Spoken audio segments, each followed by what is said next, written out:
السلام عليكم ورحمة الله وبركاته.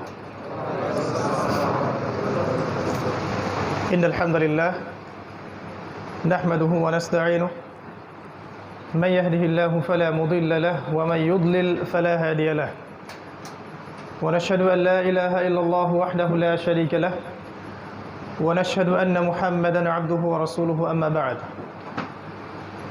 فأعوذ بالله من الشيطان الرجيم. بسم الله الرحمن الرحيم. وقال الله تعالى في كلامه المجيد والفرقانه الحميد: يا أيها الذين آمنوا اتقوا الله حق تقاته ولا تموتن إلا وأنتم مسلمون. وقال الله عز وجل: ونزلنا عليك الكتاب تبيانا لكل شيء وهدى ورحمة وبشرى للمسلمين.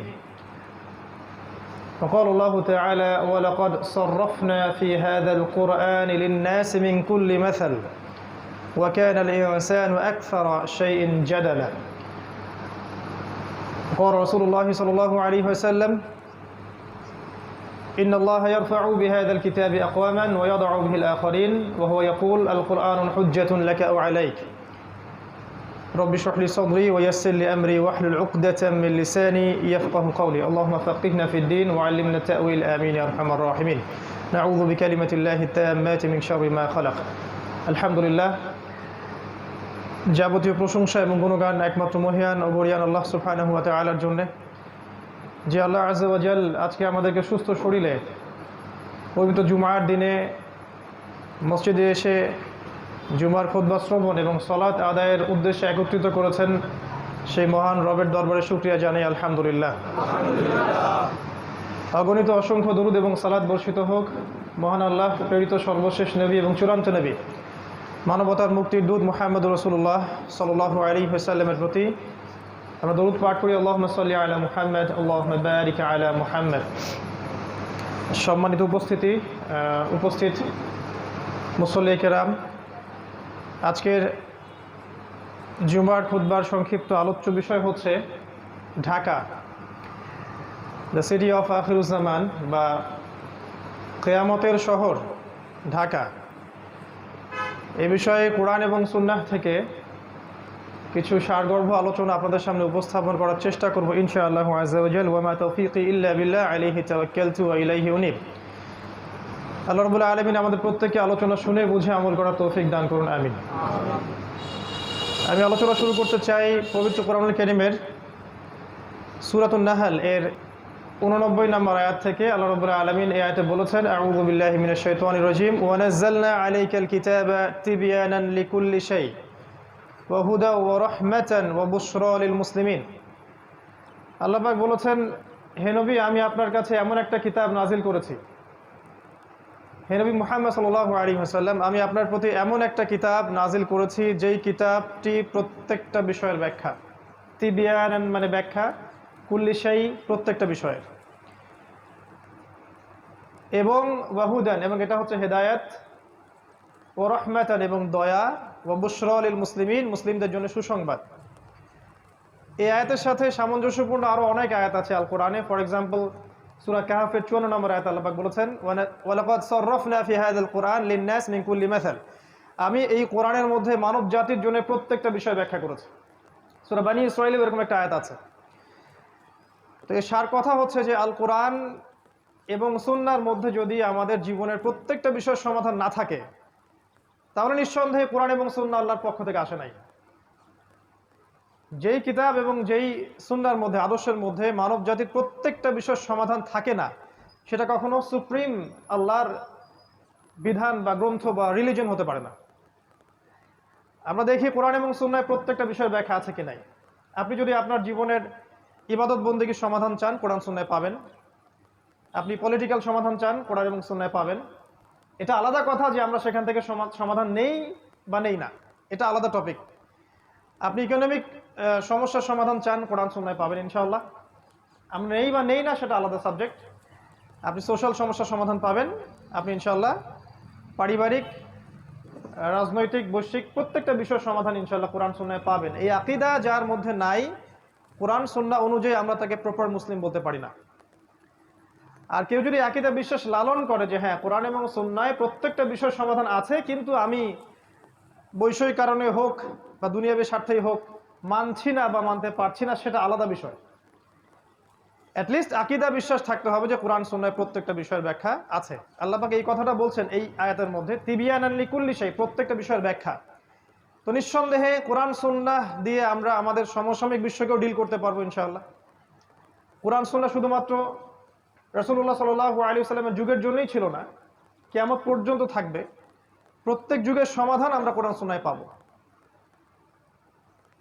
এর মধ্যে একটা পয়েন্ট চলে আসে যে ইনশাআল্লাহ তাআলা আমরা কোরআন এবং সুন্নাহকে দিয়ে শেষ জামানা, সমসাময়িক বিশ্ব, present world affairs, present world economy, সামনের দিনগুলা, এগুলোকে ডিল করতে পারবো ইনশাআল্লাহ। কোরআন এবং সুন্নায় এই সমস্যার সমাধান আছে। যারা এখান থেকে সমাধান নিতে চান না বা নেওয়া যাবে না এরকম ফতোয়া দিয়ে থাকেন, তাদেরকে নিয়ে আমাদের কোনো মাথা ব্যথা নাই। তা আমরা মনে করি কোরআন এবং সুন্নাহকে দিয়ে বিশ্বকে চ্যালেঞ্জ করার জন্যই আল্লাহ পাক এটাকে নাজিল করেছেন, যেন আমরা হীনমন্যতায় না ভুগি, আমরা পরাজিত জাতি হয়ে বসবাস না করি। যদি আমরা একটু পিছনের দিকে তাকাই, আমরা দেখবো যে ইসলামের হিস্ট্রিতে যতগুলো শাস্ত্রের উদ্ভব হয়েছে, ফর এক্সাম্পল মেডিকেল সায়েন্সের কথা বলেন, ফিলোসফির কথা বলেন, ইসলামিক ইকোনমিক্সের কথা বলেন, তারপরে ওয়েস্টার্ন কালচারের সাথে ইসলামিক যে সংস্কৃতি, এটা সমন্বয়ে কিছু মতবাদ বের করেছে, বা সুফিজম, যতগুলো দেখবেন আপনি, এগুলোর মধ্যে পজিটিভ নেগেটিভ বিষয় আছে, কিন্তু প্রত্যেকটা বিষয় কিন্তু সমসাময়িক স্কলাররা কোরআন সুন্নাহ থেকে গবেষণা করেই বের করেছিলেন। খেয়াল করে দেখেন, মেডিকেল সায়েন্সের যত এই যে থটসগুলো আছে, এইগুলা ইকোনমিক সেকশনের থটসগুলো আছে, ইসলামিক পলিটিক্স বা তৎকালীন জিও পলিটিক্স, বা এই যে ইসলামিক ব্যাংকিং, ইসলামিক ফাইন্যান্স, প্রত্যেকটা বিষয়ের যে সমাধানগুলো এসেছে, সমসাময়িক ওলামায়ে কেরাম কিন্তু কোরআন সুন্নাহ ঘাটাঘাটি করেই বের করেছিলেন। এবং তারা যে সলিউশনটা দিয়েছিলেন, এর উপরে দাঁড়িয়ে আছে পশ্চিমা সভ্যতা। এখন এরা কিন্তু দাঁড়িয়ে আছে আমাদের বেইজের উপরে, যখন আমরা ওদেরকে শাসন করতাম। তো তৎকালীন ওলামায়ে কেরাম যদি বলতেন না না কোরআন সুন্নাহ দিয়ে ঘাটাঘাটি করার দরকার নাই, এগুলো দিয়ে আসলে সমসাময়িক বিষয়গুলো ডিল করার দরকার নাই, খালি আমল করব, বাঁচবো, খাবো দাবো, মারা যাব, আমরা সমস্যার সমাধানগুলো কোরআন সুন্নাহ থেকে খুঁজবো না, তাহলে আজকে আমরা এইরকম বড় বড় শাস্ত্রগুলোকে পেতাম না। তো আমরা বিশ্বাস করি কোরআন এবং সুন্নাহ আল্লাহ পাক প্রত্যেকটা বিষয়ের সমাধান দিয়েছেন, এবং সমসাময়িক প্রত্যেকটা সমাধান আমরা যদি একটু অনেস্টলি খুঁজি কোরআন সুন্নাহে পাবো ইনশাআল্লাহ। এই কনসেপ্টটা আমাদেরকে আগে হজম করা উচিত। তারপরের পয়েন্টটা হচ্ছে যে আমরা আখিরুজ জামান বলতে আসলে কি বুঝি। আখির মানে শেষ, জামান মানে যুগ। আমরা বুঝি এটা শেষ যুগ। কোনটা কত সালে কিয়ামত হবে বা কোন দিন কোন ক্ষণে কিয়ামত হবে, এই বিষয়টা কেউ জানে না। এই বিষয় নিয়ে আমাদের কোনো দ্বিমত নাই, আপত্তি নাই। কিন্তু রাসূলুল্লাহ সাল্লাল্লাহু আলাইহি ওয়াসাল্লাম সহিহ হাদিসগুলোর মধ্যেই অসংখ্য আলামত বলে গেছেন, যে সায়েন্সগুলো আমরা যদি সমসাময়িক প্রেক্ষাপটে মিলাই, আমরা বুঝতে পারি যে বিগত 100 বছর আর আগের 1400 বা 1350 বছরের হিস্ট্রিটা এক নয়। লাস্ট 100 বছরে এমন এমন অনেক কিছু হয়েছে এই ওয়ার্ল্ডের মধ্যে, যেটা বিগত 1300 বছরেও হয়নি আসলে। এটার জন্য কি করা দরকার? এটার জন্য একটু কোরআন এবং সুন্নাহর সাথে আরো কয়েকটা সাবজেক্ট পড়াশোনা করা দরকার। এর সাথে আখিরুজ্জামানের হাদিসগুলোকে যদি আমরা একটু ঘাটাঘাটি করি, যুগের যারা টপ স্কলার, শুধু বাংলাদেশের নয় বাইরের কান্ট্রিরও, তারা কিছু কনক্লুশন দেন যে এই সায়েন্সগুলো আগে কখনো ছিল না, এগুলো ডেঞ্জারাস, মানব জাতির সামনে সময় কম, এবং এটা শেষ যুগের সায়েন্সগুলোর অন্যতম। আমরা বলছি না এত সালে কিয়ামত হবে, এত সালে এটা হবে, এত সালে ওইটা হবে, এই কনসেপ্টটা আমি বিশ্বাসী না। অ্যাটলিস্ট আমরা we are giving a wake up call to this উম্মাহ। আমরা এই উম্মাকে একটা ওয়েক আপ কল দিচ্ছি যে সামনের দিনগুলো আপনার জন্য এইভাবে একটা সিকোয়েন্স অনুযায়ী যেতে পারে। আল্লাহু আ'লাম বিসওয়াব, আল্লাহ পাকই ভালো জানেন, কিন্তু আমাদের ধারণা এমন হতে পারে, আমাদের ধারণা ভুল হতে পারে, সঠিকও হতে পারে। যদি ভুল হয় আমাদের পক্ষ থেকে, সঠিক হলে আল্লাহর পক্ষ থেকে। আর যদি আমাদের ধারণা ভুলও হয়, আমরা শুধরানোর জন্য প্রস্তুত আছি। অ্যাটলিস্ট আমরা একটা ওয়েক আপ কল দিচ্ছি যে এখনকার সময় আর আগামী বিশ্বটা বিগত 1300 বছরের মতো হবে না। কোরআন এবং সুন্নাহর সাথে কোন কোন সাবজেক্টের জ্ঞান থাকলে আপনিও এটা বুঝতে পারবেন, এটা একটু বলি 2 মিনিটে। শুধুমাত্র কোরআন এবং সুন্নাহর লিটারাল জ্ঞান থাকলে হবে না। লিটারাল মানে হচ্ছে আমরা পড়লাম, বুঝলাম, কাট পেস্ট, যেটাকে আমরা বলি প্রোটেস্ট্যান্ট ভার্সন অফ ইসলাম। কোরআনের অনুবাদ পড়লাম, হাদিসের অনুবাদ পড়লাম, মনে করলাম যে আমি বড় মুফতি হয়ে গেছি, এখন স্টেটমেন্টগুলো দেওয়া শুরু করলাম, কনক্লুশনে গেলাম, এটা ঠিক না। বা এই দুইটা সাবজেক্ট থাকলেই যে আপনি এই জামানাকে ডিল করতে পারবেন এমন না ব্যাপারটা।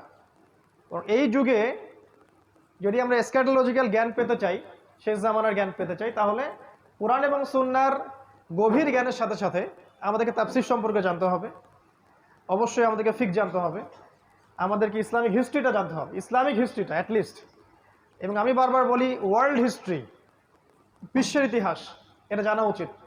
এটার জন্য ক্লাসিক্যাল অনেক বই আছে ইউনিভার্সিটিতে, এগুলো পড়াতে কোনো দোষ নাই, এগুলো সেকুলার সিস্টেম নয়, এগুলো আমাদেরই সিস্টেম। এই আখিরুজ্জামানকে বুঝতে হলে ইকোনমিক্স জানতে হবে। ইকোনমিক্স যে জানে না সে শেষ জামানকে বুঝতে পারবে না। ওলামায়ে কেরাম উত্তরই দিতে পারছেন না যে কিভাবে বাজার থেকে গোল্ড কয়েন এবং সিলভার দিরহামকে তুলে দেওয়া হলো, কেন দেওয়া হলো, কারা দিল, তাদের উদ্দেশ্য কি ছিল। আমি বলি একটা কথা অনেকটা ক্ষোভ নিয়েই, যে আগামীতে যদি ইসরায়েল তেজপাতা এটাকে লেমিনেটিং করে মুদ্রা হিসেবে চালু করে, আমরা সবাই বলবো এটা জায়েজ এবং হালাল। এবং যারা বলবে না এটা জায়েজ না, এটা হালাল না, তাদেরকে এরা বলবে এটা খারাজি। এটাই আমরা মনে করি দুঃখের সাথে। এই যে কোশ্চেনের অ্যান্সারটা সে দিতে পারলো না because of the lackings of knowledge in economics. ইকোনমিক্সের যে জ্ঞানের অভাব, এই কারণেই কিন্তু সে এই উত্তরটা দিতে পারলো না। এটা কোন ইকোনমিক্সের কথা বলছি? শুধুমাত্র কি আল্লামা তাকি উসমানীর বইগুলো পড়লেই হয়ে যাবে? ব্যাপারটা এমন নয়। ব্যাপারটা হচ্ছে ওয়ার্ল্ড ইকোনমিক্স সম্পর্কেও জ্ঞান থাকতে হবে। এই জ্ঞানটা কিন্তু সেকুলারদের বেশি আছে আমাদের চাইতে।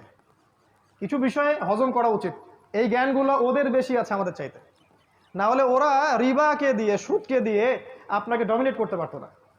সারা ওয়ার্ল্ডে আপনাকে সুদ খাওয়াচ্ছে। অ্যাজ এ মুসলিম আপনি সুদ খাচ্ছে, আমি সুদ খাচ্ছি, কম বেশি সবাই জড়িত। কিন্তু আমাদের ফাইন্যান্সটা কোথায় গেল? ইকোনমিক সিস্টেমটা কোথায় গেল?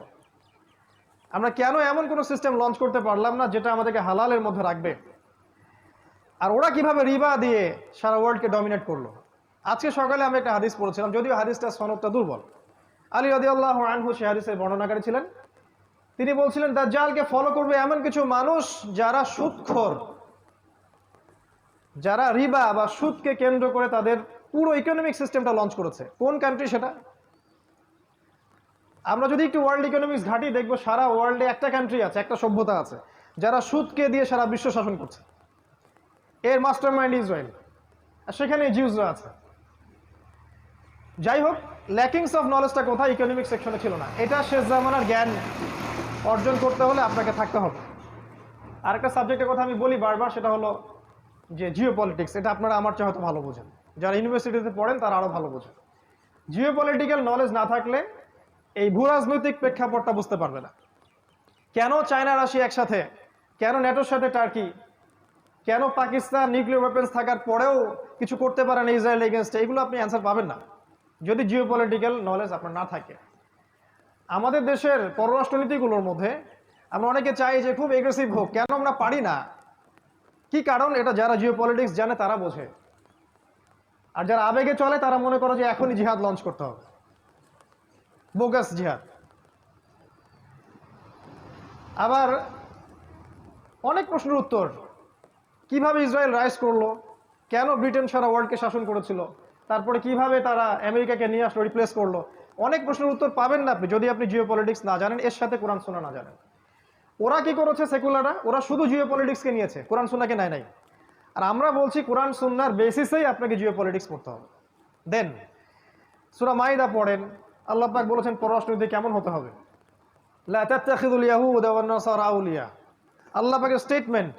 আমরা কিন্তু এখানে হেদায়েত নেই নাই।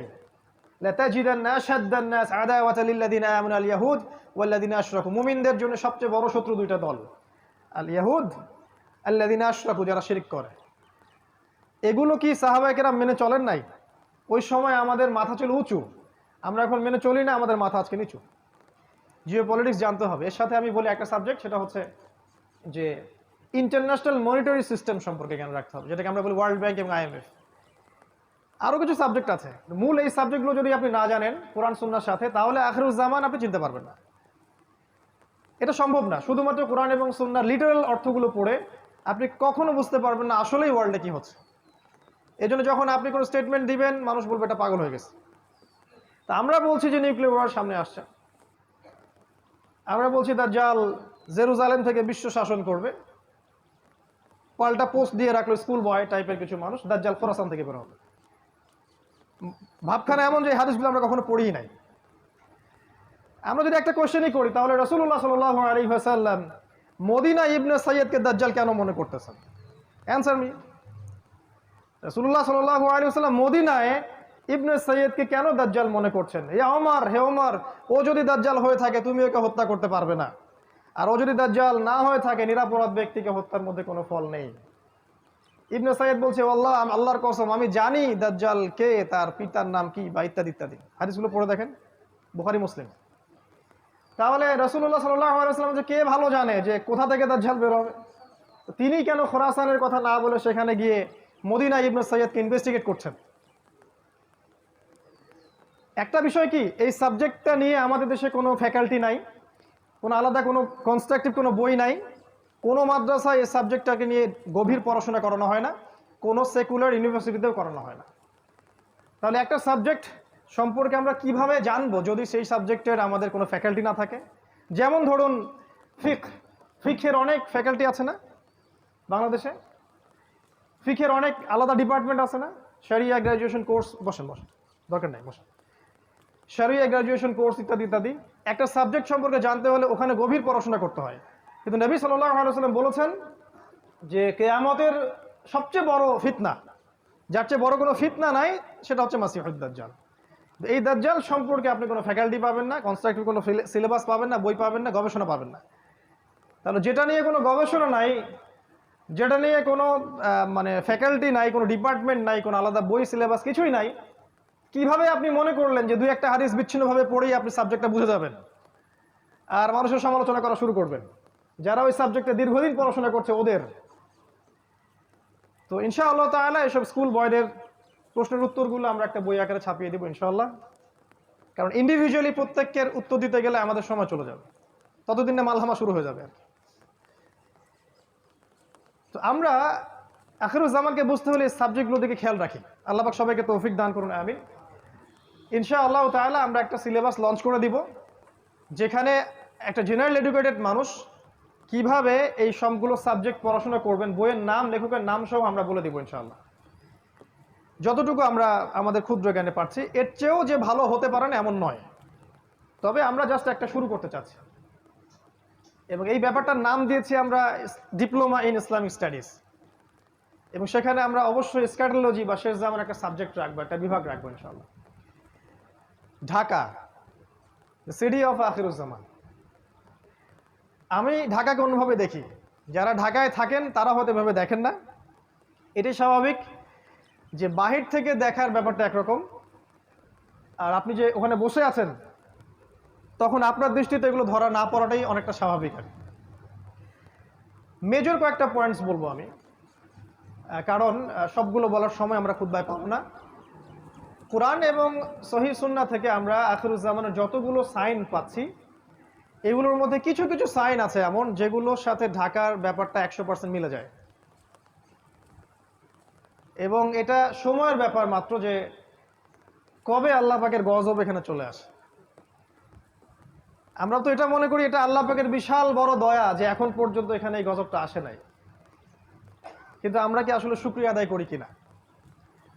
আমার দৃষ্টিতে ধরা পড়ে যে ঢাকা, যদি আমরা এখন অন্য জায়গায় বসে আছি, বাট এই লেকচারটা ঢাকাবাসীর জন্য স্পেশালি, এবং ঢাকার মতো যতগুলো শহর আছে এই সারা বিশ্বে, বস্তুবাদী শহর, মেটেরিয়ালিস্টিক, যেখানে সময় খুব দ্রুত পাস করে, মানুষের জীবনযাত্রার লাইফ লেন খুব ফাস্ট লাইন অফ লাইফ, মানুষ পাশবিক জীবনযাপন করে, যেখানে বিশ্বাসের কোনো মূল্য নাই, যেখানে প্রতারণার ছড়াছড়ি, যেখানে আবেগ অনুভূতিগুলো ঠুনকো হয়ে গেছে, পারিবারিক বন্ধনগুলো ভেঙে যায়, হৃদ্যতা ভালোবাসাগুলো নাই, সবার মধ্যে একটা যেন অবিশ্বাস যে এই না জানি এ আমাকে ঠকিয়ে দেয় কিনা, একটা আনস্যাটিসফাইড জেনারেশন এবং আনস্যাটিসফাইড সিভিলাইজেশন, অসন্তুষ্ট। কোনো কিছু কিন্তু সন্তুষ্ট না, ইল্লা মাশা আল্লাহ, কিছু মানুষের বাইরে, সেটা আমি আলাদাভাবে বলছি, আমি ওভারঅল বলছি। দেখুন, 1 নাম্বার আমার সেন্সে ধরা পড়ে যে ঢাকা এই শহরটা মানুষকে বস্তুবাদী বানিয়েছে, বা এই শহরের মানুষগুলো শহরটাকে বস্তুবাদী বানিয়েছে। এই শহরটা বস্তুবাদিতার উপর দাঁড়িয়ে আছে। এটা কি বোঝেন কিনা?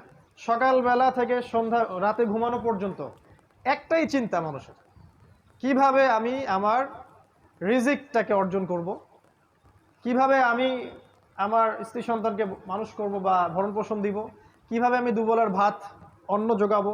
এখানে যেন মানুষ বাঁচার জন্য লড়াই করে, সকাল থেকে সন্ধ্যা পর্যন্ত ছুটছে আর ছুটছে। ছোটার স্পিডটা দেখতে আপনাকে ওই যে ওভার ক্রসিংগুলো আছে এর উপর উঠতে হবে একটু কষ্ট করে, এবং একটু রিল্যাক্স মুডে আপনি দেখবেন কিভাবে মানুষ ছুটছে। কোথায় জানি মানুষ ছুটছে, মনে হচ্ছে মানুষ জান্নাতের দিকে ছুটছে। যদি এমন হতো এভাবেই মানুষ জান্নাতের দিকে ছুটতো, খেয়াল করে দেখবেন ছুটছে আর ছুটছে ছুটছে। এই ভোর থেকে শুরু হবে রাত 12টা 1টা 2টা 3টা পর্যন্ত। ঢাকায় যেন কখনো রাত হয় না, 24 ঘন্টায় দিন। এখানে টাইম যায় রাসূলুল্লাহ সাল্লাল্লাহু আলাইহি ওয়াসাল্লামের সেই হাদিসের মতো, তিনি বলেছিলেন আখিরুজ জামানে সময় যাবে বছর মাসের মতো, মাস সপ্তাহের মতো, সপ্তাহ দিনের মতো। ঢাকায় যেন সময় তাকে আটকানো যায় না, সময়ের মধ্যে বারাকা নাই। আপনারা এখন যেখানে বসে আছেন এখানে সময়ে বারাকা আছে, এখানে আপনি সময়কে দ্রুতভাবে পাস করতে দেখবেন না। আমাদের সেকুলার আইসগুলো অবশ্যই এগুলো ধরতে পারবে না, তাদের কাছে মনে হয় সময় ক্যালকুলেটেড, 24 ঘন্টা দিন রাত। আল্লাহ পাক যে সময়কে কন্ট্রোল করেন, সময়ে বারাকা দিতে পারেন, এটা ওরা বিশ্বাস করবে না।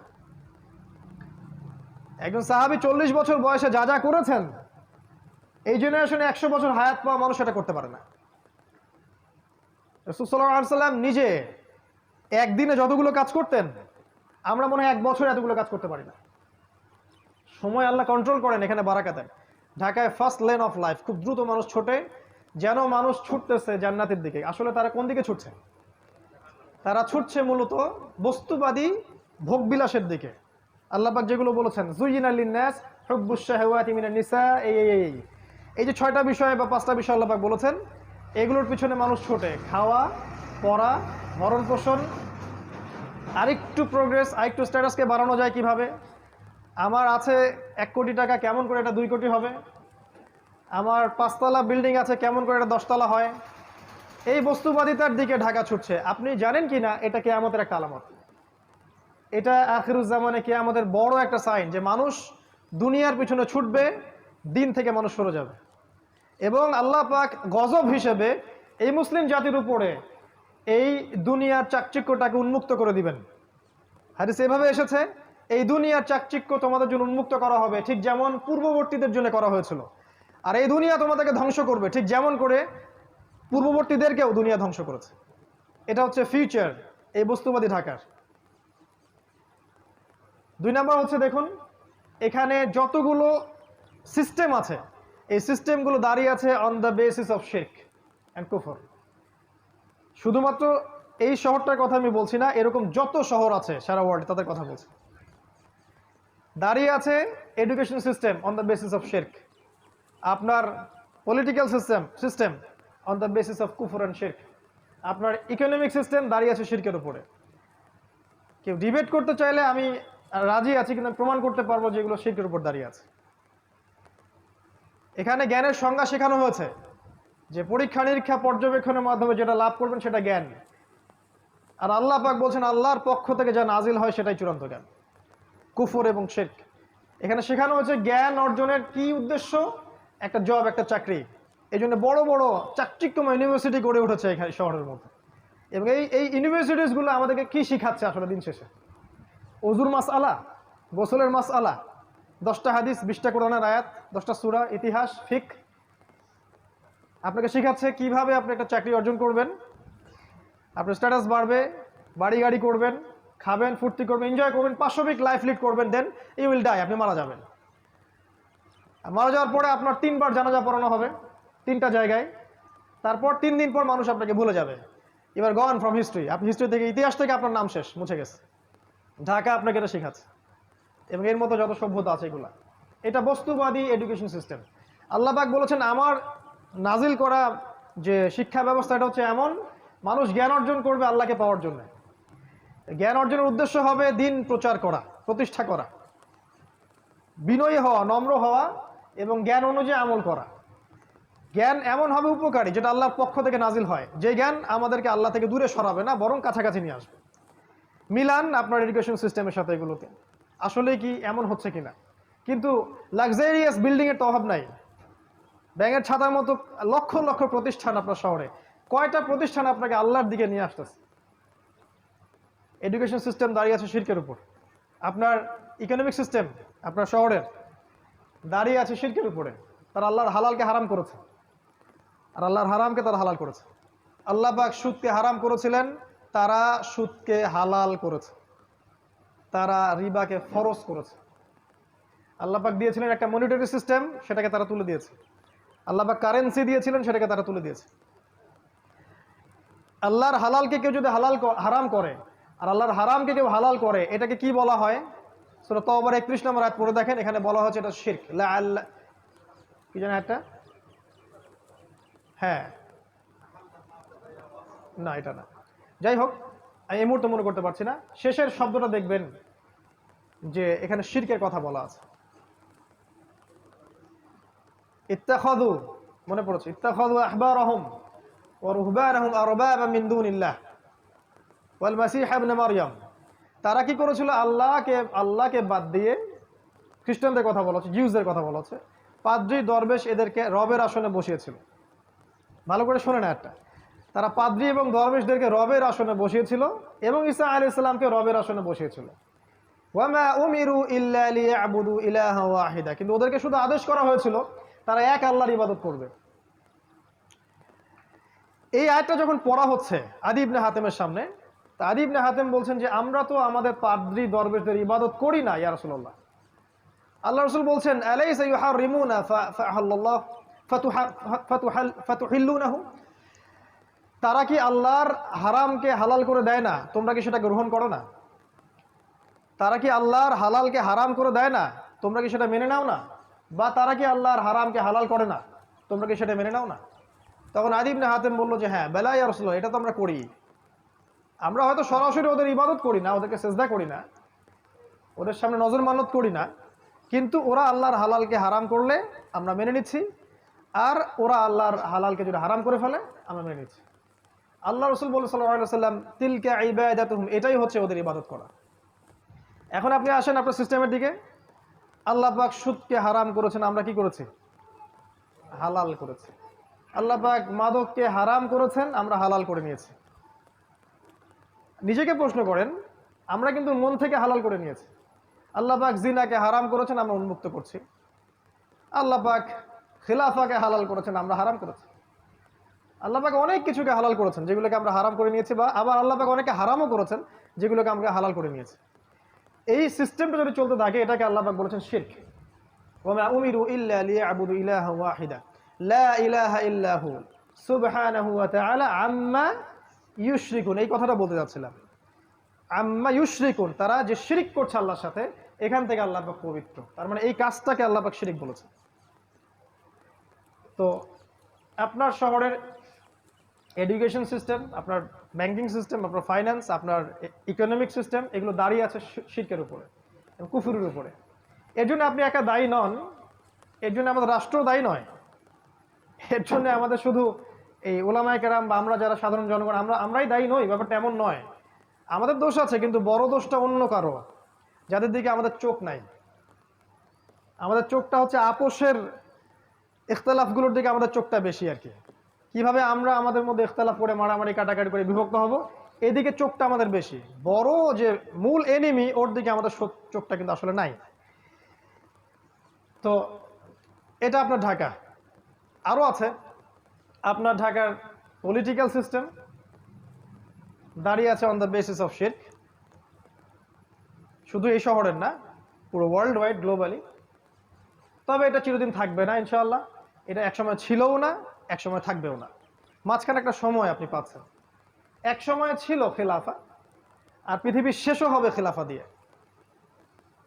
এই উম্মতে মুহাম্মাদির স্টার্টিংটা ছিল খেলাফা দিয়ে, খেলাফা নিশ্চয়ই বুঝি আমরা এমন স্টেট যেটা যার মালিক আল্লাহ, এমন স্টেট যে রাষ্ট্রের প্রত্যেকটা বিষয়ের ফয়সালা হবে আল্লাহর বিধান অনুযায়ী, এমন স্টেট যেখানে আল্লাহ হচ্ছে আল আকবর, আল্লাহ হচ্ছে আল মালিক, মানুষ জনগণ আল মালিক আল আকবর নয়, বরং আল্লাহর দাসত্বের অধীনে প্রত্যেক মানুষ স্বতন্ত্র স্বাধীন। খেলাফা স্টেট একটা সময় ছিল, উমর ইবনুল খাত্তাবের যুগে, আবু বকর সিদ্দিকের যুগে, উসমান আলী, এই সময় ছিল, এখন নাই। একটা সময় আবার আসবে। কে আনবে, কিভাবে আসবে, এটা জানতে হলে আপনি আখিরুজ্জামান স্টাডি করেন, পাবেন ইনশাআল্লাহ। আমরা জানি যে এই পৃথিবীর শেষটাও হবে খেলাফাতে, এবং এই পৃথিবীতে মানব জাতির যে ইতিহাস, এটাও শুরু হয়েছিল কিন্তু খেলাফা দিয়েই। ওয়াইজ কুলনা লিল মালাইকা ওয়াইজ ক্বালা রাব্বুকা লিল মালাইকা ইন্নী জাইলুন ফিল আরদি খলিফা। ওই যে খলিফা আদম আলাইহিস সালাম, তারপরে আপনার দাউদ আলাইহিস সালাম, সুলাইমান আলাইহিস সালাম, মুহাম্মদ সাল্লাল্লাহু আলাইহি সাল্লাম, তারপরে সাহাবায়ে কেরাম, আবারও শেষটা হবে ঈসা ইবনে মারইয়ামের হাতে। ঈসা ইবনে মারইয়ামের হাতেই শেষ হবে, তিনিও হবেন কিন্তু খলিফা। কিভাবে আসবে, কিভাবে হবে, এটার জন্য আপনারা অপেক্ষা করতে থাকেন। সময়, টাইম উইল এক্সপ্লেইন এভরিথিং। সময় সব ব্যাখ্যা করে দিবে, কাউকে কিচ্ছু করতে হবে না, এটা আল্লাহর দায়িত্ব, আল্লাহ করে দিবে। কার দ্বারা করাবেন, কিভাবে করাবেন, এই প্ল্যান আল্লাহর কাছে আগে থেকেই করা আছে। আল্লাহ পাকে লাউহে মাহফুজে আগে থেকেই লেখা আছে যে দাজ্জালকে খুঁজতে যাওয়া সেই 10 জন ঘোড়সাওয়ারের বাবার নাম কি, তাদের নাম কি, তার বাবার নাম কি, সব কিছু রিটেন করা আছে। এত উদ্বিগ্ন হওয়ার কিচ্ছু নাই যে এখন আমাদের অবস্থা কেন এরকম, কিছুই হচ্ছে না, এত উদ্বিগ্ন হওয়ার কিচ্ছু নাই। এটা শেষ হবে খেলাফা দিয়ে। এখন যে অবস্থাটা আপনি আছেন, এটা শিরকের উপর দাঁড়িয়ে আছে। যারা দাঁড়িয়ে রেখেছে, দাঁড় করিয়ে রেখেছে, তাদের প্রতি নসিহত করা ছাড়া আমাদের কোনো আসলে কাজ নাই এই মুহূর্তে। কারণ আমরা দুর্বল, আর এটা আমাদের জন্য শোভাও পায় না যে আমরা তাদের পক্ষে বিরুদ্ধে এমন কিছু করব যেটা আমাদের শক্তি নাই। আমরা নাসিহা করতে পারি, তারা যদি রিসিভ করেন আলহামদুলিল্লাহ, রিসিভ না করলে তাও আলহামদুলিল্লাহ, অ্যাটলিস্ট আপনি আপনার দায়িত্ব পালন করেছেন। কারণ প্রত্যেকেই তার কর্মফল ভোগ করবে, এটা নিয়ে আপনাকে উদ্বিগ্ন হওয়ার কিছু নাই। আপনাকে আল্লাহর জায়গায় গিয়ে কাউকে শাসন করতে হবে না, আল্লাহ সব করে দিবেন ইনশাআল্লাহ। অপেক্ষা করতে থাকেন। আপনি যাবেন সামনে এই শহরের দিকে, দেখবেন এখানে আছে মাদকের ছড়াছড়ি। আপনার শহরে, পুরো শহর জুড়ে মাদকের ছড়াছড়ি। এমন এমন মাদক আপনার শহরে আছে যেগুলো হয়তো বাংলাদেশে অন্য কোনো জায়গায় নাই। এবং এলিট সোসাইটির মানুষরা মাদক খাচ্ছে, তাদের ইয়াং জেনারেশন, তাদের বাচ্চা কাচ্চা, ছোট ছোট বাচ্চা, 8-9-এ পড়া বাচ্চা, 5-6-এ পড়া বাচ্চা। এমন এমন মাদক যেগুলো আজকে থেকে 100 বছর আগে কল্পনাও করে নাই। গতকালকে একটা নিউজ দেখলাম, নতুন একটা মাদক নেওয়ার সাথে সাথে সে রিকশালার কাছে মাপ চাওয়া শুরু করছে, পরে নিজের গলে নিজেই দাও দিয়ে কোপ দিছে। কি মাদক এটা আসতেছে, আর নতুন নতুন কত কি যে আসবে আল্লাহ ভালো জানেন। নবী সাল্লাল্লাহু আলাইহি ওয়াসাল্লাম বলে গিয়েছিলেন, আখিরুজ্জামানে মাদক মানুষ সেবন করবে, হালাল মনে করে সেবন করবে, হারামই মনে করবে না, যেটা হারাম। এটা আপনার শহর, এরকম শহর বাংলাদেশে কয়টা আছে আপনি খেয়াল করে দেখেন। অন্যান্য কান্ট্রিগুলোতে আছে অবশ্যই, এবং ওগুলো ছোঁয়া লাগছে আর কি। আপনি দেখেন, আপনার শহর মানেই জিনা, আপনার শহর মানেই জিনা। এখানে মেয়েরা নিজেকে মেয়ে মনে করে না, এখানে নারীরা নিজেদেরকে নারী মনে করে না, তারা মনে করে আমরা পুরুষের সমকক্ষ। আল্লাহ পাকের দেয়া অধিকারের চাইতে পশ্চিমাদের শেখানো অধিকার ওদের কাছে বেশি পছন্দের, এবং এই বিষয়গুলো ওদেরকে জিনার দিকে নিয়ে আসছে। ওপেন ওপেন জিনা, বিবাহ বহির্ভূত রিলেশনশিপস, আপনার এই যে গার্লফ্রেন্ড বয়ফ্রেন্ড সংস্কৃতি, আপনার যে কো এডুকেশন, আপনার চাকরির ক্ষেত্রে কো এডুকেশন, একসাথে যাচ্ছি আসতেছি বাসে রাশন হাঁস, এগুলো যেন সয়ে গেছে আর কি, সয়ে গেছে। একটা পর্দাশীল মেয়েও বাসে উঠে গেল, পাবলিক বাসে, চারদিক থেকে পুরুষ ওকে ধাক্কা দিচ্ছে, ওর কাছে কিছু মনে হচ্ছে না, নর্মাল হয়ে গেছে। নর্মাল শহর আপনাকে করে দিচ্ছে কেমন যেন একটা যান্ত্রিকতা, এবং এই যান্ত্রিকতার মধ্য দিয়েই এই শহর মানুষকে আর ওই ইসলামিক মানুষের জায়গায় রাখে নাই, তার জীবনটাকে পাশবিক বানিয়ে ফেলেছে। জিনা এভরিওয়্যার, আপনি দেখবেন শপিং মলে জিনা, রাস্তায় জিনা, স্কুল কলেজ ইউনিভার্সিটিতে সব জায়গায় দেখবেন জিনাকে প্রমোট করা হয়েছে। এবং তাদের যে গেট আপ, যে ড্রেস আপ, যে এইটাই রাসূল সাল্লাল্লাহু আলাইহি ওয়াসাল্লাম বলেছিলেন যে শেষ জামানায় এমন এক শ্রেণীর মেয়ে বের হবে, নিসাউন কাসিয়াতুন আরিয়া, যারা কাপড় পরেও নগ্ন হয়ে ঘুরবে। এটার এক্সাম্পল কিন্তু সাহাবীদের যুগে আমরা দিতে পারতাম না, এখন দিতে পারি। তারপরেও কিছু মানুষ বলবে না না না, এখনো 1000 বছর বাকি আছে কিয়ামতের, অপেক্ষা করতে থাকেন 1000 বছর। জিনা, এবং বিবাহ বহির্ভূত সম্পর্ক, এগুলো কি করেছে? আপনাকে ফ্যামিলিস্ট রেভলিউশনের দিকে নিয়ে আসছে। এখানে সম অধিকারের নামে আপনি দেখবেন মেয়েদেরকে পণ্য বানানো হয়েছে বিউটি কন্টেস্টের মাধ্যমে। এই যে মিউজিক, এই যে বিউটি কন্টেস্ট, এই যে মিডিয়া, এই যে গ্ল্যামারাস ব্যাপার স্যাপার, এগুলোতে নারীকে আর নারীর জায়গায় রাখা হয় নাই, তার সব কিছু উন্মুক্ত করা হয়েছে। এবং সমাজের পোশাক পরিবর্তন হয়ে গেছে, ফাংশন, ছেলেরা পুরুষের জায়গায় আসছে আর মেয়েরা ছেলের জায়গায় চলে গেছে। একটা মেয়ে সকালবেলা উঠতেছে, এই জ্যাম ফেস করে সে অফিসে যাচ্ছে, সব কিছু কাজ গোছায়, সে আবার 8-10টায় ব্যাক করছে। এই মেয়েকে আবার রান্না করতে হচ্ছে এই শহরে। এখানে বিবাহের সম্পর্কগুলো কোথায়? স্ত্রীকে সাথে নিয়ে রাস্তায় হাঁটা বা চাঁদ দেখা বা একটু খোলা বাতাসে ঘোরা, এগুলো তো এখানে কল্পনা করা যায় না। তার কোলে মাথা রেখে কোরআন তেলাওয়াত করা, এটাই শহরে সম্ভব হয় না, ইল্লা মাশাআল্লাহ। এতে করে বন্ধনগুলো ভেঙে যায়, পারিবারিক মূল্যবোধগুলো ভেঙে যায়। ডিভোর্স বাড়তেছে আপনার শহরে, এবং আপনার শহরে ডিভোর্স বাড়তেছে, পরকীয়া বেশি হচ্ছে, এবং পরকীয়ার বলি হচ্ছে কিন্তু হত্যা। পরকীয়া মানে কিন্তু হত্যা। পরকীয়ার পর একটা খুন ছাড়া কোনো সলিউশন থাকে না। ওই যে দেখলাম 6 টুকরা লাশ, আল্লাহ ভালো জানেন সত্য না মিথ্যা, আমরা দেখেছি। এরকম ঘটনা একটা দুটো না, অনেকগুলো হয়। এবং যদি সত্যিকার অর্থেই আপনি পরিসংখ্যান দাঁড় করান, আপনি দেখবেন এটাও একটা হাদিসের সাথে মিলে যায়। শেষ জামানায় হত্যাকাণ্ড বাড়তে থাকবে, এবং যাকে হত্যা করা হবে সে জানবে না কেন আমাকে হত্যা করা হচ্ছে, আর যে মারবে সেও জানবে না কেন আমি হত্যা করলাম। এটা আপনার শহর। এখানে আপনি দেখবেন পরিবারগুলো ভেঙে যাচ্ছে, সন্তান তার মাকে কাছে পাচ্ছে না, বাবাকে কাছে পাচ্ছে না। এই সন্তান যখন বড় হবে সে খুব লোনলি ফিল করবে। মনে রাখবেন, শৈশবে একটা বাচ্চা যেভাবে বড় হয়ে ওঠে, যৌবনকালে তার মাথাটা ওরকম হয়। যে বাচ্চাকে শৈশবে প্রচণ্ড টর্চার করেছেন, একাকিত্বে রেখেছেন, তাকে সঙ্গ দেয় না বাবা মা, এই সন্তানটা বড় হয়ে সন্ত্রাসী হতে পারে। সমূহ সম্ভাবনা আছে জঙ্গি হতে পারে। ওদের সেন্সে জঙ্গি বলছি আর কি, আমাদের সেন্সে না। ওরা যেটা বলে আর কি, মানে উগ্রবাদী হয়ে যাবে, নিরপরাধ মানুষকে হত্যা করবে, এটা হতে পারে। সন্তানের শৈশব এখানে হরণ করা হয়। আর ওকে ওই যে চাইল্ড কেয়ার সেন্টারে আমরা দিয়ে আসি, সন্তানকে মানুষ করে কাজের বুয়া, এটাই শহর আপনাকে দিয়েছে। এবং এই প্রতিটা বিষয়কে আমাদের সাইন, প্রত্যেকটা হাদিস বলার সময় পাচ্ছি না আজকে আমি। এই শহর আপনাকে আরও দিয়েছে সময়ের দ্রুততা, এখানে সময় দ্রুত পাস করে, এখানে সময়ের সাকিনা নাই। এই শহরের একটা ছেলেকে যদি আপনি একটা প্রত্যন্ত কোনো গ্রামে রেখে আসেন, সব টেকনোলজিকে বাদ দিয়ে স্মার্টফোন টোন ক্যান্সেল করেন, হি উইল বিকাম ক্রেজি, সে পাগল হয়ে যাবে, চলতেই পারবে না সে, ওর মাথা খারাপ হয়ে যাবে যে আমি কিভাবে সময় কাটাবো এখন। এখানকার যুব সমাজ বা এখানকার ছেলেরা, ছোট ছোট বাচ্চা যারা আছে, কিশোর এবং যুবকেরা, এরা ওদের মতো ওই প্রত্যন্ত জায়গায় ফুটবল খেলতে পারে না, চড়ের মধ্যে হাঁটতে পারে না, ওখানে বালুর সাথে, বাতাসের সাথে, মাটির সাথে ভিজতে পারে না, এরা বৃষ্টিতে ভেজে না, এরা হাইজেনিক ফুড খায় না, ম্যানুফ্যাকচার্ড করাপ্টেড ফুড খায়। এদেরকে খেয়াল করে দেখবেন, এরা ফিজিক্যাল স্ট্রাকচারে ওদের মতো শক্ত না। একটা গ্রামের ছেলে অনেক বেশি শক্ত, একটা গ্রামের মেয়ে অনেক বেশি শক্তিশালী।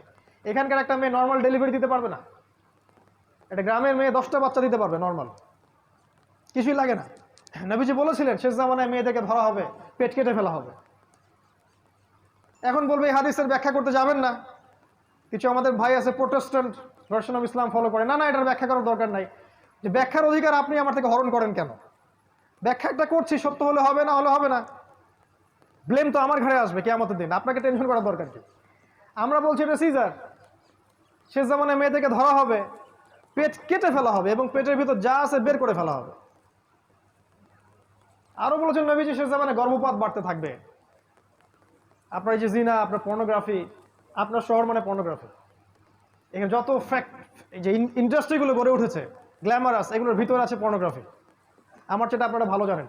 এবং এই প্রতিটা সেক্টর, এই আপনার ইন্ডাস্ট্রিয়াল সেক্টরগুলো, এই যে মাদকের সেক্টরগুলা, মিউজিশিয়ানগুলা, আর অন্যান্য যারা যারা আছে এই লাইনে, এদের মধ্যে একটা বড় অঙ্কের মানুষ হচ্ছে সমকামী, দে আর হোমোসেক্সুয়াল, এবং ওদের সংগঠনও আছে, আপনার শহরেই আছে। এটা আপনার শহর Dhaka, the city of Akhiruzzaman. এখানে আপনি দেখবেন কনস্ট্রাকটিভ বিল্ডিং, উঁচু উঁচু বিল্ডিং। এই দৃশ্য আজকে থেকে 100 বছর আগে এই বিশ্ব দেখে নাই, যে প্রতিটা শহরে বড় বড় উঁচু উঁচু বিল্ডিং। আর নবী সাল্লাল্লাহু আলাইহি ওয়াসাল্লাম তার জীবনের শেষের দিকে একটা হাদিস বলেছেন, লাস্টের দিকে জিবরাইল আলাইহিস সালাম এসে জিজ্ঞাসা করেছিলেন ইমান কাকে বলে, ইসলাম কাকে বলে, কিয়ামত কবে হবে ইত্যাদি। নবীজি এই হাদিসে বলেছেন কিয়ামত কবে হবে আমি জানি না, বা এভাবে বলেছেন যে তোমার জ্ঞান মাল মাসউল আনহা বিআ'লাম মিনাস সাইল, প্রশ্নকারীর চেয়ে উত্তরদাতা বেশি জানে না। কিন্তু আলামত দুইটা বলতেছে, মাত্র দুইটা। একটা হচ্ছে ওয়ান তারাল হুফাতাল উরাতাল আলাতা রিয়া আশ-শাইয়া তাতাওয়ালুনা ফিল বুনিয়ান, যখন আপনি দেখবেন যে সমাজের সবচেয়ে নিম্ন শ্রেণীর মানুষেরা, রাখাল টাইপের মানুষ, কাপড় নাই গায়ে, পায়ে স্যান্ডেল নাই, এরা উঁচু উঁচু বিল্ডিং নির্মাণের প্রতিযোগিতা করবে, তখন আপনি অপেক্ষা করেন কিয়ামতের জন্য। এই দৃশ্যটা কি লাস্ট 100 বছরের বিশ্ব দেখেছে কিনা? আপনার শহরের দৃশ্যকে দেখে প্রতিদিন প্রতি রাত, এখানে সূর্য ওঠে বিল্ডিং এর ফাঁক দিয়ে, সূর্য ডোবে বিল্ডিং এর ফাঁক দিয়ে। তারপরেও কিছু মানুষ বলবে না না এখন অনেক দেরি আছে। শোনেন, কিয়ামতের বড় সাইন হচ্ছে ভূমিকম্প। বেশি বেশি ভূমিকম্প হতে থাকবে সামনে, এবং বড় বড় তিনটা, একটা পূর্বে, একটা পশ্চিমে, একটা মাঝখানে পৃথিবীর। কিন্তু ছোটখাটো অনেক ভূমিকম্প হবে। বাইনা ইয়াদাই আস-সাআ, কিয়ামতের আগে আগে মুতানুন শাদীদ, প্রচন্ড রকম মহামারী ছড়াবে বড় বড়। ওয়া বা'দাহু, এরপরে আসবে সানাওয়াতুজ জালাজিল, ভূমিকম্পের বছরগুলা। যদি এখনকার এই মহামারীর সিজনটাই সেই মহামারী হয়ে থাকে, আমি শিওর না, যদি হয়ে থাকে আল্লাহ ভালো জানেন, তাহলে এর পরে নিঃসন্দেহে ভূমিকম্প আসছে। আর এমনিতেই নর্মালি আপনার শহরে যদি একটা ভূমিকম্প হয়, চিন্তা করেন যে এই যে কি বলবো, উঁচু উঁচু দ্বিতল তৃতীয় অট্টালিকাগুলোর কি হবে? প্রত্যেকটা একটা একটা করে কবরস্থান হয়ে যাবে। আর এই কথা সেকুলাররাও বলে, শুধু তারাই সতর্ক করছে না যারা ওয়ান আইড পিপল। এটা আপনার শহর, এখানে আরো অনেক কিছু আছে। এখানে আপনি পাবেন প্রতারণা, আমানত এখানে উঠে গেছে। নবী সাল্লাল্লাহু আলাইহি ওয়াসাল্লাম বলেছিলেন কিয়ামতের আগে কি হবে? আমানত উঠে যাবে। খায়েনকে বলা হবে আমানতদার, আর আমানতদারকে বলা হবে খায়েন। এখানে সব সত্যবাদী ব্যক্তিকে মিথ্যাবাদী বলা হয়, আর এখানে সব মিথ্যাবাদীকে সত্যবাদী বলা হয়। আর এই কাজটা কে করে? এই কাজটা মিডিয়া করে। এখানে প্রত্যেকটা মিডিয়ার মধ্য দিয়ে ছড়ানো হয় নগ্নতা, অশ্লীলতা, কোনো কোনো ক্ষেত্রে মিথ্যা সংবাদ, যেটা মানুষকে ব্রেইন ওয়াশ করে। এবং অলরেডি এই পুরো এই সিভিলাইজেশন যেটা আছে ওয়ার্ল্ড ওয়াইড, এটা ব্রেইন ওয়াশড। আজকে থেকে 70 বছর আগে ইসরায়েল প্ল্যান করেছিল সারা বিশ্বের মানুষকে ব্রেইন ওয়াশ করে দিব, তারা যেন সত্য মিথ্যার মানদণ্ড খুঁজে না পায়। 70 ইয়ার্স হয়ে গেছে আজকে থেকে, দে আর সাকসিড। আপনার শহরে দেখবেন প্রতারণা, জালিয়াতি, বাটপাড়ি, চুরি, ছিনতাই, রাহাজানি, প্রত্যেকটা ইন্ডিভিজুয়ালস, এগুলো কিয়ামতের আলামত। আমি বলছি না যে এই আলামতগুলো আগে কখনো ছিল না, তো এখন যেভাবে এসেছে এইভাবে কখনো ছিল না। এছাড়াও আরো বড় বড় কিছু আছে। আপনার শহরে আছে জায়নিস্ট মুভমেন্ট। আপনার শহর জায়নিস্ট মুভমেন্টের বেস। আপনার শহর থেকে প্রত্যেক গ্রামে জেলায়, যে রুট লেভেল পর্যন্ত ইসলাম বিরোধী সব মতবাদগুলোকে প্রচার করা হয়। For example Shiaism, for example Qadianism, for example missionaries, root level পর্যন্ত সেন্টার আপনার শহর। শপিং মলস, যেগুলো আপনার মন থেকে নূর তুলে দিবে। 10 দিন এতেকাফ করেন রমাদান মাসে, এতেকাফ করে একটা শপিং মলে যান, ওই চায়না টাউনে চলে যান, আপনার নূর চলে যাবে। আর যদি এই মলসগুলোতে যাওয়া আসা করতে করতে আপনার কাছে মনে হয় এটা স্বাভাবিক, তাহলে নূর আর আপনার ভিতরে নাই। বুঝতে পারবেন নূর কি, ওই 10টা দিন এতেকাফ করেন, আল্লাহর সাথে থাকেন, 10 দিন পর চলে আসেন শহরের ভিতরে, দেখেন শহরটাকে আপনার ভালো মনে হবে না, ভালো লাগবে না। এছাড়াও এখানে আছে আপনার অ্যান্টিসেমিটিজম, মানে ধর্মীয় বিদ্বেষ ছড়ানোর ব্যাপার স্যাপার। এটা কিছু মানুষ পরিকল্পিতভাবে করে, কিন্তু আমরা কিন্তু সব ধর্মের মানুষ একসাথে থাকতেই চাই, সম্প্রীতির সাথে, হৃদ্যতার সাথে, ভালোবাসার সাথে। কিছু মানুষ ভিতর থেকে একটা কাজ করে অ্যান্টিসেমিটিজম, তারা চায় যে এর মধ্যে বিভক্তি সৃষ্টি হোক এবং মানুষ আপোষে লড়াই করে নিজেরা ধ্বংস হয়ে যাক। এছাড়া এখানে আছে উম্মার বিভক্তি। দেখবেন আপনি আপনার এখানে উম্মাকে ঐক্যবদ্ধ পাবেন না। এখানে দেখবেন জাহেলদের সংখ্যা বাড়বে, আলেমদের সংখ্যা কমে যাবে। এমন স্কলার আমাকে দেখেন আপনার শহরের, যে এই শহরের থেকে এই শহরে বড় হয়ে স্কলার হয়েছে, এই শহরে জন্ম নিয়ে, এই শহরে শৈশব, কৈশোর, যৌবন পার করে, পড়াশোনা করে সে বড় স্কলার হয়েছে, যে সারা বিশ্বকে ডিল করতে পারে, যার একটা ভয়েসে সারা বিশ্বের আনাচে কানাচে মানুষ প্রেরণা পাবে বা দিক নির্দেশনা পাবে বা যুগকে বুঝতে পারবে। একটা স্কলার দেখান, বাহিরের মানুষ স্কলার হয়ে এই শহরে আসছে, এই শহর আপনাকে স্কলার প্রডিউস করতে পারে নাই। কিন্তু হ্যাঁ, আপনি এখানে ইসলাম বিরোধী স্কলার পাবেন অনেক। তারপর এখানে আপনি জামা, ইমারা, ঐক্য, ইউনিটি কিছুই পাবেন না। প্রচুর সমস্যা। এগুলোকে আমাদের সায়েন্স। এখানে আপনি পাবেন নাস্তিকতা, আপনি পাবেন কুফর, আপনি শিরক পাবেন, ফাসেকি জুলুম পাবেন। জুলম, এই শহরটা জুলমের শহর। সুযোগ পেলেই যেন আরেকজনকে ঠকাতে হবে মানসিকতা নিয়ে বড় হয়। চান্স পাইছি 10 টাকা ঠকায় দিব, ওই ঠকায় দেওয়ার ফলে মনে হলো আমার ক্রেডিট, আমি অ্যাচিভ করলাম কিছু একটা। এই শহরের মানুষ আলটিমেটলি পরকালকে ভুলে গেছে। আল্লাহর সামনে দাঁড়িয়ে ইয়াউমা ইয়াকুমুন নাস লিরাব্বিল আলামিন এই আয়াতটা ভুলে গেছে। সেদিন কি অবস্থা হবে? যেদিন মানুষ তার রবের সামনে দাঁড়াবে এবং তাকে প্রত্যেকটা বিষয়ের হিসাব দিতে হবে। আরো আছে। এই শহরের পুরো জেনারেশন, ইয়াং জেনারেশন স্পেশালি, তারা তাদের জীবনের লক্ষ্য থেকে সরে আসছে। তাদের কোনো ইসলামিক যে অ্যাম্বিশন, ইসলামিক গোল বা the aim in life, Islamic concept এটা নাই। তারা জানে না যে তারা আসলে কি চায় জীবনে। এই শহরে এমন ছেলের সংখ্যা অনেক বেশি যারা একসময় খারাপ লাইনে ছিল, বেলাইনে ছিল, হয়তো মাদকের সাথে ছিল, গিটার বাজাতো বা ড্রামস প্লে করতো বা ব্যান্ডের সাথে ছিল বা আরও অন্যান্য খারাপ কিছু করেছে। এ ধরনের অনেক মানুষ কিন্তু এই শহর ইসলামের দিকে আসছে। কিন্তু সত্যিকার অর্থে এই শহরের ইয়াং জেনারেশনকে ইসলামিক যে মোটিভেশন, ইসলামিক যে মানে গোল অফ লাইফ, এখান থেকে সরিয়ে দেওয়া হয়েছে। তারা এখনও জানে না যে তার জীবনের গোলটা কি। ফামান যুহজিহা আনিন নার ওয়া উদখিলাল জান্নাহ ফাকাদ ফাজ। যে ব্যক্তিকে পুলসিরাতের মধ্যে পার করে দেওয়া হবে, জান্নাতে প্রবেশ করানো হবে, জাহান্নাম থেকে বাঁচানো হবে, এই ব্যক্তি সফল। এই শহর আপনাকে এই সাফল্যের ডেফিনেশনটা ভুলিয়ে দিয়েছে। ডেফিনেশন অফ সাকসেস এইটা যে আমরা জাহান্নাম থেকে বাঁচবো, জান্নাতে প্রবেশ করব। এই শহর আপনাকে ভুলিয়ে দিয়েছে যে আপনার জীবনের সাফল্যের ডেফিনেশনটা কি। বরং এই শহর আপনাকে শিখিয়েছে আপনার সাফল্যের ডেফিনেশন একটা চাকরি, একটা ব্যবসা, একটা বড় কিছু, বড় বিল্ডিং, সুন্দরী নারী। এই আর অনেক বিষয় আছে যেগুলো এক ক্ষুব্ধে বলা সম্ভব না। শেষ করছি, শেষের দিকে আসছে। এখানে প্রাকৃতিক বিপর্যয় আছে, পরিবেশটা ন্যাচারাল নাই। এখানে আমরা মুক্ত বাতাসে শ্বাস নিতে পারি না। এখানকার পানি আস্তে আস্তে লেয়ার নিচে নেমে যাচ্ছে। যদি আমরা বলি এটাও দলিল আছে কোরআন সুন্নাহয়, বলবে যে এরা পাগল হয়ে গেছে। এগুলোও থাকতে পারে। সূরা মুলকের শেষের একটা পড়েন, কুল আরাআইতুম ইন আসবাহা মাউকুম গাওরা ফামান ইয়াতিকুম বিমাইন মাইন। ভেবে দেখো হে মানব জাতি, কোনোদিন যদি সকাল করে দেখো যে পানির স্তর নিচে নেমে গেছে, কোন সেই ইলা আছে বা কে আছে তোমাদেরকে সুপেয় পানি, প্রবাহিত পানি এনে দিবে? পুরো বাংলাদেশে কোন সেটা শহর যেখানে পানির লেয়ার নিচে নেমে যাচ্ছে দিন দিন? মানুষের এখনো হুঁশ হয় না। ডেঞ্জার জায়গায় আমরা অবস্থান করছি। আমরা এখন শেষ করবো আর কয়েক মিনিটের মধ্যে ইনশাল্লাহ। পরিবেশগত বিপর্যয়ের কথাই বলেন, নৈতিক অবক্ষয়ের কথাই বলেন, আপনার বস্তুবাদিতার কথাই বলেন, অর্থনৈতিক যে ইসলামিক ট্র্যাক থেকে সরে আসার কথাই বলেন, পলিটিক্যাল শিরকের কথাই বলেন, এই যে আপনি উঁচু বিল্ডিংয়ের কথা বলেন, এই যে বেহায়া নারীদের কথাই বলেন, নগ্নতা, অশ্লীলতা, আপনার পর্নোগ্রাফি, আপনার জিনা, সমকামিতা, সব কিছু কি আমাদের বড় বড় সায়েন্স, যেগুলো আপনি দেখবেন আপনার শহরে 100% মজুদ আছে। এবং এরকম যত শহর সারা ওয়ার্ল্ডে আছে তাদের মধ্যে আরও বেশি পরিমাণে আছে, তবে আমাদের শহরেও কম নাই।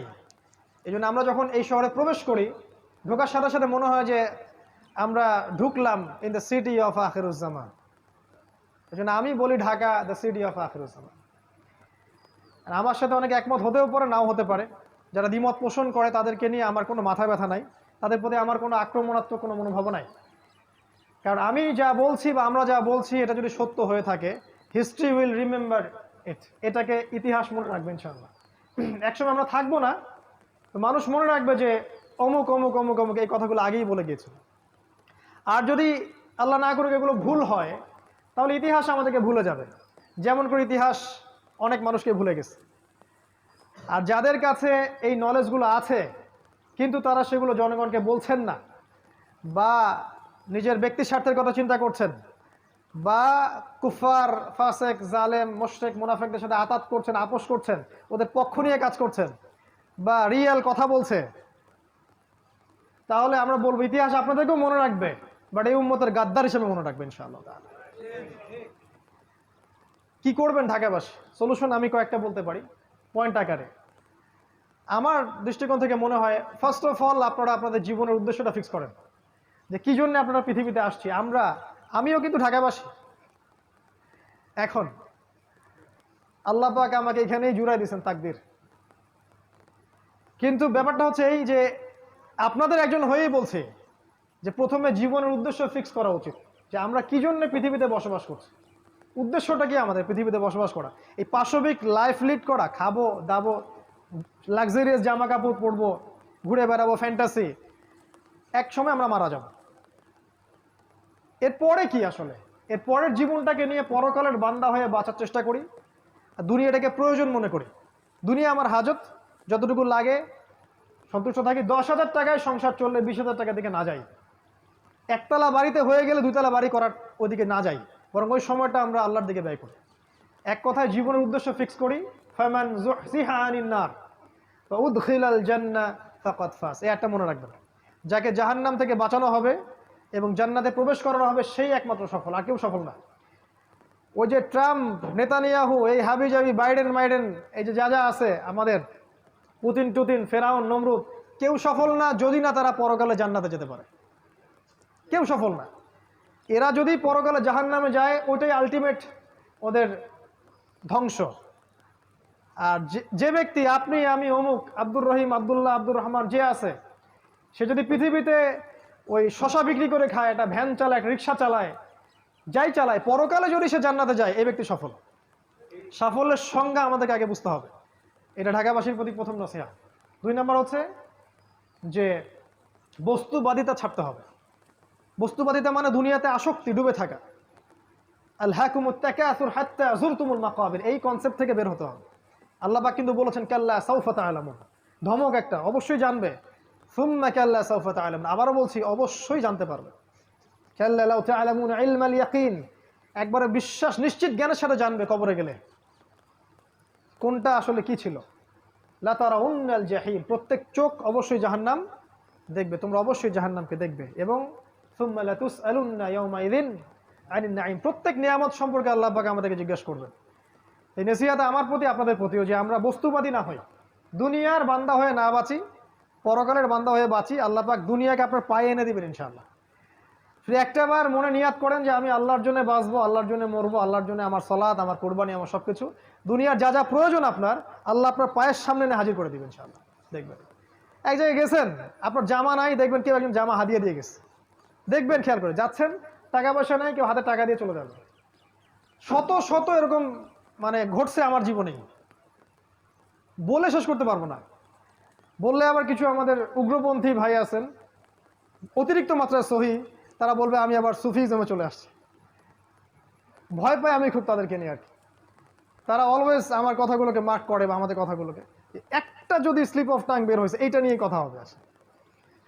মানে কে যেন ওদেরকে দায়িত্ব দিছে যে এটাই তাদের দায়িত্ব। ভাই এই সময়টা আল্লাহর ওয়াস্তে দিনের, আবার কিছু আমাদের উগ্রপন্থী ভাই আছেন, অতিরিক্ত মাত্রায় সহি, তারা বলবে আমি আবার সুফিজমে চলে আসছি। ভয় পাই আমি খুব তাদেরকে নিয়ে আর কি। তারা অলওয়েজ আমার কথাগুলোকে মার্ক করে, বা আমাদের কথাগুলোকে, একটা যদি স্লিপ অফ টাং বের হয়েছে এইটা নিয়ে কথা হবে আসে। মানে কে যেন ওদেরকে দায়িত্ব দিছে যে এটাই তাদের দায়িত্ব। ভাই এই সময়টা আল্লাহর ওয়াস্তে দিনের পথে ব্যয় করেন। আপনি আপনার জায়গা থেকে কিছু উম্মার জন্য কিছু করেন, অনেক ভালো হয়। বা আমরা যদি ভুল করে থাকি, স্বাভাবিক, একটা মানুষ তো ভুল করতেই পারে, আপনি ভুলটাকে কনস্ট্রাকটিভলি ধরায় দেন, আসেন ডিসকাস করেন যে কোনটা ঠিক কোনটা বেঠিক। এমন তো হতেই পারে যে আপনার বুঝ হচ্ছে এই বুঝটা বেটার। এমন আপনি যে স্কলার শায়েখ পূজা করছেন, তারা তো আমার মাযহাব মানে না, কিন্তু শায়েখ পূজা ঠিকই করে। তো শায়েখ যে পূজা করছেন, সেই শায়েখের চাইতে অন্য একটা শায়েখের কথা তো বেশি বেটার হতেও পারে। কেমন করে ধরে নিলেন যে এই ব্যাখ্যাটাই চূড়ান্ত? সালাফদের ব্যাখ্যাই নিব, ঠিক আছে, বাট সালাফরা এতটা বোকা ছিলেন না, তারা কোরআন সুন্নাহকে দিয়ে জগৎকে ব্যাখ্যা করতেন না, এমন ছিলেন না তারা। তো ব্যাপারটা এরকম, আমরা বস্তুবাদী না হই, আমরা জীবন উদ্দেশ্যটা ফিক্স করি, দুনিয়াকে প্রয়োজন মনে করেন, ইনশাআল্লাহ দুনিয়াকে আল্লাহ পাক আপনার পায়ের সামনে এনে হাজির করাবে ইনশাআল্লাহ। আর 3 নম্বর একটা নসিহত হচ্ছে আপনি হালাল রিজিকের সোর্স করেন, হারাম রিজিকের দিকে যায়েন না। আমরা যত পরিশ্রম করছি, শিক্ষা, এই যে আমাদের ছোটাছুটি সকাল থেকে সন্ধ্যা পর্যন্ত, তার মূল একটাই কারণ, রিজিক। আর এই রিজিকটা নেয়ার জন্য আমরা কিন্তু হালাল হারামে পরোয়া করছি না। শুধু এতটুকু ফিক্স করেন মাথার মধ্যে, হালাল খাবো, হারামে যাব না। আল্লাহ তুমি আমার জন্য একটা হালাল রিজিকের ব্যবস্থা করে দাও, হোক সেটা ছোট, আমার পরিবার যেন চলে যায়। এবং ঢাকায় এরকম রিজিকের অনেক সোর্স আছে, এটা আমার চেয়ে আপনারা ভালো জানেন। অতএব হালাল রিজিকে থাকেন, হারামে যায় না। কোনোভাবেই সুদের সাথে আপোষ করেন না, ঘুষের সাথে আপোষ করেন না, দুর্নীতি করেন না, কোনোভাবেই আপনি প্রতারণা করেন না, অন্যের সম্পত্তি আত্মসাৎ করেন না, জুলম। 4 নম্বর বলবো পারিবারিক ব্যাপারটা। আপনার পরিবারটাকে আদর্শ পরিবার গড়ে তোলার চেষ্টা করেন। এমন একজন জীবন সঙ্গিনীকে বিয়ে করেন যে আপনাকে আল্লাহর পথে এগিয়ে যেতে সাহায্য করবে। একজন স্ত্রী যদি আপনার ঘরে থাকে যে দিন বোঝে এবং যে আপনার কনসেপ্টের সাথে একমত এবং যে চায় যে আপনি দিনের জন্য কিছু করেন, আপনার জন্য নামাজে দোয়া করে, আপনার দিনের বিষয়গুলো গুছায় দেয়, এমন স্ত্রী ঘরে থাকলে ওই স্বামী বিশ্ব জয় করতে পারবেন ইনশাআল্লাহ। আর যদি এমন স্ত্রী আপনার ঘরে না থাকে, আপনার পুরো জীবন এই স্ত্রীর পিছনে কাটাইতেই শেষ হয়ে যাবে। এই পুরো বিষয়টাই আপনার জন্য ফিতনা হয়ে যাবে। ইন্নামা আমওয়ালুকুম ওয়া আওলাদুকুম ফিতনাতুল লাকুম, এরকম হয়ে যাবে আর। তো আদর্শ পরিবার গড়ার জন্য স্ত্রী খুব ইম্পর্টেন্ট একটা টপিক। ভুল করবেন না, এমন কোনো ভুল সিদ্ধান্ত নেবেন না যে রূপের কারণে বা বংশের কারণে বা টাকা পয়সা দেখে বিয়ে করেছেন, পরে আপনি আর অ্যাডজাস্ট করতে পারছেন না, দেখলেন যে তার মধ্যে দিনদারিতা বাদ দিয়ে সবই আছে। এমন জায়গায় যায় না, দিনদারিতা থাকলে ওইটা নিয়ে থাকেন, বাকিগুলো ইগনোর করেন। সন্তান যখন হবে তাদেরকে প্রত্যেককে আদর্শ সন্তান হিসেবে মানুষ করতে হবে। সন্তানদের খাবারের ব্যাপারে সচেতন থাকবেন, ওদের পড়াশোনা, ওদের কার সাথে মিশছে, বেশি ডিভাইস দিবেন না, ডিভাইস কেন্দ্রিক জীবনযাপন থেকে বেরিয়ে আসার চেষ্টা করেন। এগুলো ভালো হবে ইনশাআল্লাহ। আমি আরও বলবো যে এখানে আরও নাসিহা হচ্ছে যে জ্ঞান অর্জনের পিছনে সময় দেন, আমল করার আগে জ্ঞান। আল ইলমু ক্বাবলা আল কওলি ওয়াল আমাল, সহিহ বুখারীর একটা বাব আছে, কথা কাজের পূর্বে জ্ঞান, মানে জ্ঞানটাকে অর্জন করেন। আমি সাবজেক্টগুলো বলেছি কোন কোন সাবজেক্ট, কোরআন, সুন্নাহ, হিস্ট্রি, ইসলামিক ইতিহাস, ইকোনমিক্স, ফিলোসফি, এগুলো একসাথে করে পড়াশোনা করেন। ইনশাআল্লাহ দেখবেন আপনার 5 বছরের পরিশ্রম আপনাকে অন্য একটা জায়গায় নিয়ে আসবে ইনশাআল্লাহ। আমি কখনো বলি নাই যে ওলামায়ে কেরামের সোহবতে যাবেন না ইত্যাদি ইত্যাদি। আমি বলেছি শুধুমাত্র একটা ঘরানার ওলামার কাছেই পড়ে থাকবেন না, সমস্ত ওলামায়ে কেরামকে ভালো চোখে আগে দেখতে শেখেন, সবার কাছ থেকে জ্ঞান নিয়ে শেখেন। যদি আপনি শুধুমাত্র সালাফিজমেই থাকেন, আমাদের সোকল্ড সালাফিজমের কথা বলছি, তাহলে তো আপনি কমই ঘরানার আলেমের কাছে জ্ঞান পাবেন না, সিম্পল। তাহলে মনে হবে যে এদের কাছে কোনো জ্ঞানই নাই। এটা তো অহংকার, কেবর, যেটা ইবলিসের ছিল। কি করতে হবে? খোলা মনে সব আলেমের দ্বারস্থ হন এবং সবার কাছ থেকে জ্ঞান নেন, সবার ভালোটাকে নিয়ে নেন, খারাপটা ছেড়ে দেন। কারণ এমন কোনো আলেম আপনি পাবেন না যার 100% পারফেক্ট। আর আমাদের কিছু ভাই চায় 100% পারফেক্ট একজন মানুষ আসুক, আমরা তার আনুগত্য করবো। আসলে এমনটা হবে না। জিবরাইল আলাইহিস সালামকে যদি পাঠানো হয়, এরা তার প্রতি সন্তুষ্ট হবে না, বলবে আপনার পাখা কেন, আপনি মানুষ না কেন, আপনার পাখার দলিল কোথায়? এদের কাছে সময় নষ্ট করেন না, সমস্ত ওলামায়ে কেরামকে শ্রদ্ধা করেন। আমার ভিউ বলছি, প্রত্যেকটা ওলামায়ে কেরামকে শ্রদ্ধা করেন, সম্মান করেন, তাদের সোহবতে যান, জ্ঞান শিখেন, কিন্তু এই সাবজেক্টগুলো এড়িয়ে যাবেন না। শুধুমাত্র ইসলামিক লাইনের এই কয়েকটা সাবজেক্ট পড়ে আপনি এখনকার বিশ্বকে বুঝতে পারবেন না। একই সাথে অ্যাট দ্য সেম টাইম আপনি শুধু জেনারেল লাইনের এই কয়েকটা সাবজেক্ট পড়ে আপনি সব কিছুকে ডিল করতে পারবেন না। একটা কনস্ট্রাকটিভ সিলেবাসে আসেন, এটাকে মিউচুয়াল করে সামনে যান ইনশাআল্লাহ। 10টা বছর পরিশ্রম করলে ইনশাআল্লাহ রেজাল্ট পাওয়া যাবে। এর সাথে আমি বলবো আল্লাহ পাক যেন আমাদের সবাইকে তৌফিক দেন যে জানা অনুযায়ী আমলটা যেন করতে পারি। আর এর সাথে আমি একটা কথা বলবো ঢাকাবাসীর জন্য, গ্রামের বাসাগুলোকে প্রস্তুত করে রাখেন। আপনি শহরে চিরদিন থাকতে পারবেন না। ওয়াইন মিন ক্বরিয়াতিন ইল্লা নাহনু মুহলিকুহা ক্বাবলা ইয়াউমিল কিয়ামা আও মুআযযিবুহা আযাবান শাদীদা। ব্যাখ্যা ওদের কাছে শুনে নেন কি বলে, আমরা অনুবাদ বলছি।